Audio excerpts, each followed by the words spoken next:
The Bill Cosby jury cannot come to the decision, but the judge tells them to go back to deliberating anyway. Meanwhile, Elizabeth Banks has decided to make a crack at Steven Spielberg about him never producing a movie with a female lead. And, of course, Black Twitter got on that one pretty quickly. And Vladimir Putin offers up more asylum, this time for fired FBI Director James Comey. I doubt he'll take it, but we'll tell you the circumstances of that and some other conversations we had yesterday. Great conversations we had for a Thursday. Today happens to be Friday, June 16th, 2017.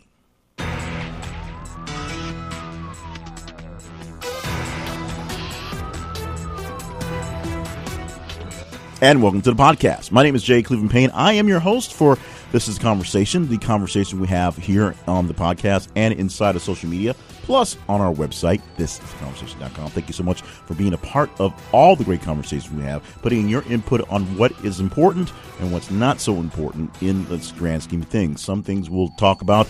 We're working and tweaking things a little bit, so we'll not talk about so many of the things that don't get a lot of response, but we still throw in a couple of weird ones just because I'm moderating. I get a chance to do that. You can be a part of the conversation and get your say in by just responding to the conversation pieces, responding to the topics that we post in our social media and our website, of course, on social media. Find us on Twitter, @TH_conversation. Find us on Facebook with This is a Conversation. And main website is, of course, thisisconversation.com. While you're there, click on the link. Take a couple minutes to fill out the survey for the Conversation Survey panel. It is a survey for the panel, by the way, where we ask you a couple questions to see what you're interested in, and then we will send you directly qualified surveys that will pay you directly via PayPal. So if you want to get in on this, it's very simple. Go to thisisconversation.com/survey panel and apply today. Pretty much fill out the form and you're in there. Now let's talk about some conversations we had on yesterday, all day Thursday. We're going to start off with Rick Pitino, where the sentence for Louisville's men's basketball team for some scandals they had, sanctions they had for recruiting. Basically, they were bringing in prostitutes to hang out with recruits, which is a bad thing, but the coach didn't know, so it wasn't that bad of a thing. Well, Rick Pitino, for not knowing what his staff was doing, is suspended 5 games for the NCAA. So the first 5 official games of the season will not be coached by Mr. Rick Pitino. We'll see how well that works out for the team. The team always stacked, always a powerhouse, so they'll be fine with that. Other sanctions as well. The big deal is that Rick Pitino, for basically not having control of the ship, will sit 5 games before the season or at the beginning of the season to get things going, to see how well that works out. Bill Cosby's jury is deadlocked. The judge tells them to go back to deliberating. Now, here's the issue with Bill Cosby's jury. They've been deliberating since Monday. Now, as of today, Friday, it's been 4 days of work. They have been sequestered. They are away from their families. The people that are selected for this jury live in an area 300 miles away from the courtroom, so they can't be locals and, basically influenced by the local area. So these are people who are away from their families and are just kind of dealing with the tiredness of, so far, 2 weeks of trial, and a lot of questions into the he said, she said of the issue, who actually has the credibility. Now, we know Bill Cosby as America's dad, but of course now we're learning on all these allegations over the years. And we have the testimony of the woman who first applied for this essentially this charge 12 years ago, and we got the chance to rehear the testimony, or at least a deposition from 12 years ago. So that's all the Bill Cosby we've heard on this. He, of course, did not take the stand in the trial. The prosecution took the full week. The defense took 1 day and 1 witness and called it quits for the trial. We will see how this thing works out. Now, the judge basically gave them a pep talk and told the jury that you guys are the best people to figure this thing out. There's no reason to believe that if we bring in another batch of people to hear the whole thing over again, they'll do a better job of figuring this thing out. You guys heard it all once. Come to some conclusion. Of course, if the jury is deadlocked, there's all sorts of weird things that may get out of this the verdict. But the whole hope is this for the people on the majority, which we don't know which side is, to turn the people to from the minority on one way to get a verdict, or vice versa. It's usually easier to get a majority to go higher than a minority to go higher, if that makes any sense. So we'll see how that works out. They're still deliberating on this Friday as we're recording this. We'll see if they figure this out today, and we'll talk about this on Monday, or more deliberations for the weekend.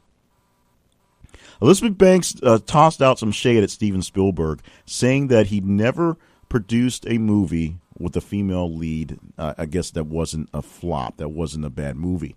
And, of course, it was mostly Black Twitter, which if you don't understand Black Twitter, that's a whole conversation itself. But many people that are just Steven Spielberg fans and Whoopi Goldberg fans, there's your spoiler alert, that reminded Ms. Banks that The Color Purple, a highly critical movie, lots of praise, lots and lots of love from a few years ago, was produced by Steven Spielberg. Whoopi Goldberg starred in, and also a woman by the name of Oprah Winfrey. I believe it was her very first acting role in a movie, period. A guy named Danny Glover, a couple other big names are in that thing. Had a lot of rave reviews, a lot of critical acclaim based off a play and a book. And just, so Twitter reminded her about The Color Purple, and The Color Purple became a very big trending topic all day yesterday for very good reasons. Rebel Wilson, the Australian actress, won a defamation case in Australia. This was our first message of the day. Basically, a media group took a couple of interviews and basically reran them as they felt like to make her seem like she was lying about a bunch of things.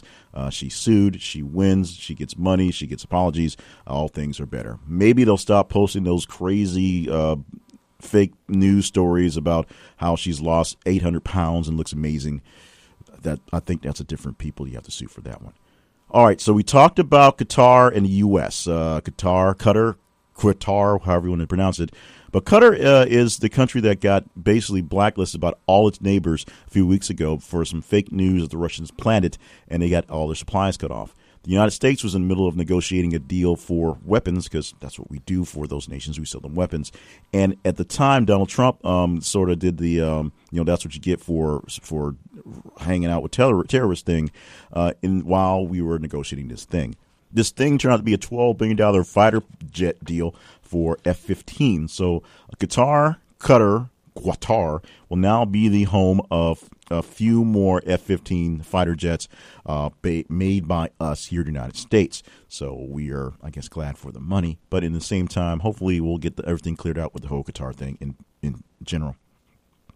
Now, Vladimir Putin did something interesting yesterday. He offered James Comey asylum in Russia. Now, does Comey need asylum? Probably not, but here's how it came down. Putin was doing one of his rare open interviews. He does them rarely, but they're scheduled, but they come in rare occasions. So this is one of those times where an open interview was there and open questions came up. And in a joke, someone, is tossing up, the Russian connection to the election, because that's what they do. In a joking response, he offered up asylum to James Comey, saying that his situation, much like Edward Snowden, him being a patriot for the United States, him doing the best thing he could for his country, and just showing some of the lies and corruption that they go down, and they have provided protection, i.e. asylum to Mr. Snowden, and Mr. Comey is welcome to come as well. No response from Mr. Comey, and no real response from anyone other than taking this as the joke that it was. The Golden State Warriors are two-time champions in the last 3 years. A lot of that goes to Mr. Jerry West, who's done a lot of work after leaving the Lakers, A, as a player, an awesome player. Remember, he is the logo of the NBA, and B, as a consultant for the long time for the families before the current family there, the Buss family, has taken over the Lakers ownership and management. He spent a lot of time in Memphis, which is a kind of an odd thing, but he spent a lot of time building a franchise and building a team in the middle of nowhere basketball-wise, at least professional basketball-wise, that was capable, competitive, and fun to watch. It was grinding hard school basketball, but he took some players that essentially a lot of them were cast-offs, found a way to get them motivated, worked with the coach and the management and all the teams to make sure they put the right schedules and right things around them. And Jerry West helped make the Memphis Grizzlies a contending team for quite some time with, like I said, cast-off players. He went to the Golden State Warriors, and in Oakland, he made that team change the culture out there, what they had going on, and turn that team into a championship caliber team with some players that many would have expected not to be so grand, especially since a lot of them are very young. A lot of the guys on the the Warriors team should say, still working off those first-year rookie contracts. Steph Curry, wanted to be a notable name, taking a little less money to get in some other key players and some nice guys around and make things work. Of course, paying a lot of money last year to get Kevin Durant to join the team, making that work. And this year, Steph Curry should get paid pretty big, but still playing off some of this rookie stuff where he was a real challenge, a real a coin flip onto whether to take, and obviously he's been worth what they took for him. Jerry West is leaving the Golden State Warriors because he can do that. They have things going on very well, and I think they'll survive for quite some time without Jerry West. He's off to a new challenge. He's going to help fix the Clippers. Now, part of that is probably big money from their owner, Steve Ballmer. Part of that is maybe a little jab at the L.A. the landscape, since the Clippers and the Lakers both play and work out of the same building. So we'll see how this works out. But Jerry West hoping to make the Clippers, who have for so long been a team who has gone nowhere, and then lately been a team who's been right at the cusp of the door but can't quite make it inside the doorway. Maybe he'll make the Clippers a championship team, and we'll see if they become a championship team before the Lakers do. And Sony says they are backing down from the Clean Movie Initiative. Now, what this means is that the directors of movies distributed by Sony that tend to be a bit raunchy can pull their movies out of this kitty, and they won't be sold as a clean version for families to consume that way. This came down from a few weeks ago where we announced that Sony had a clean version initiative, which is essentially recycling the movies they were already recycling. Sony distributes movies just like any other movie company. However, on a second life, after the movies have gone through their first batch of distribution on video and now streaming, and on this in the second life, they also make extreme cuts to the movies. These are the ones that make their way to network televisions and sometimes your local television for the Saturday afternoon shows, and for airplanes and other bus rides and other places for communications where people can gather and are stuck in a place and they have an in-flight movie. So your in-flight version of a movie will probably not have the nudity, will probably not have as much of the sexual innuendo, and will probably feature no cursing, because you never know when there's a kid or a prude on a plane who doesn't like that type of stuff. Sony was going to sell those copies of the movies, cleaner versions, cleaner cuts, to regular general people. Some of the producers weren't so happy about that. Some of the directors didn't quite get how that was going to help them out, because they made a movie one way and they wanted it to be that way. And so Sony's backing down and is letting directors opt out of those if they don't want their movies sold in that venue. And the first message we had early this morning was something that actually happened most of the day on Thursday. Jeff Bezos is looking for your ideas on philanthropy. So if you think you have a good idea that a billionaire can use to spend his money, Jeff Bezos wants a little bit of your input. He's put it out on social media asking the general public, the regular people, yes, you and I, the people in conversations, about ways to be more philanthropic. Did I say that right? Philanthropic? Ways to be more giving, more generous, more ways that Amazon and Jeff Bezos can contribute back to the world. So look for some of those things on your social media and see if you can give Jeff Bezos some answers, because he has lots of money, and I'm sure he can get the right answers with that in the background.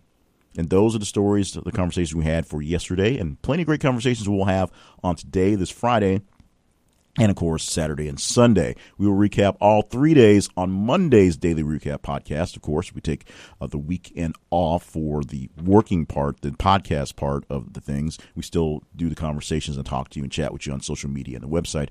Later on in this day, so you all know, we will record the pieces for the weekend wrap-up. That will be the top 10, and then we're still working on that slogan a little bit, but we'll have the top 10 stories based on your reaction, based on your interaction, based on how they were engaged by you on social media and on the website. So you'll see who got the big one, who got the least of the top 10, and then the other big ones of the week that, of course, didn't make the list, and a bit of perspective of where they rank. Now, we know that a lot of this is based on timing, what day of the week it is, what time of day it is, what other big stories are around it, and how we spread things out there. So we get that it's a bit of a gamemanship in the system. But let me tell you this. the number one story for the week is a story I could care less about. And I say that because I mean, if it were possible to care less about it, I would find ways to do that. But I care because I care about the stories, and because it was such an interesting story, actually not so interesting to me, but to the world, it blew up everything. And it was big. And this is bigger than, we also had a potential assassination of congressmen and Republican representatives the other day, and it was much bigger than that one. So we'll let you people know what you people think about the biggest stories, and you'll have to live with yourselves on that one. In the meantime, you can be a part of the conversations, and you can affect everything going on from this week forward as we respond for the best conversations. Just go to social media, keep up what we have going on, follow us there, and when we have a story that you're interested in, respond to it. Give us a reply, give us some interaction. Click on the links, of course, click on our hashtags, and share it with a couple friends so that they know what big conversations are going on. On Twitter, th_conversation. On Facebook, This is a Conversation. And online, the main website, thisisaconversation.com. Stop by the website. We ask you to stop by there so often. Other great features along the way built right into the website. And, of course, you can check out our sponsors. Everything is about sponsorship. Everything needs to be sponsored. Everybody has someone helping pay the bills, and they help us get things going for our website and our mission. Coming very soon, we're going to add on a relaunch of a project that we had many years ago, or say I had many years ago, called the 20 Questions Project. We're going to send you out a survey asking you 20 seemingly randomish questions, but 20 questions about all sorts of things life-related. And the project turns it into a documentary of sorts. We'll do some recording in some various venues. Plus, we'll add in some snippets of the responses we have via the emails, if you will, the surveys. And we will see if we get another batch of 20 question projects out again. Hopefully you can help me out with that. Look for that as well. Now, I'm going to say thank you. I'm going to say thank you 6 times. Thank you, thank you, thank you, thank you, thank you, thank you. And I'm thanking you for just being a part of the conversation and, of course, just being you guys, being use. So thank you for being use, and thank you for listening to the podcast. Make sure you are subscribed so you don't miss out on tomorrow's Saturday edition. And, of course, Monday through Friday, the daily recap wrap-ups for all of the podcast things we've talked about. Of course, follow us on social media and the website so you can see what we're talking about, and you can react and be a part of the conversation and see anything else I have going on. Plenty of other weird things I do offsite from this podcast by going to jcliffandpayne.net. Thank you 3 more times. Thank you, thank you, thank you. And, of course, join us tomorrow for our Saturday edition of the Weekend Wrap-Up Podcast. And again, on Monday, we'll wrap up 3 days in a row for a daily recap podcast.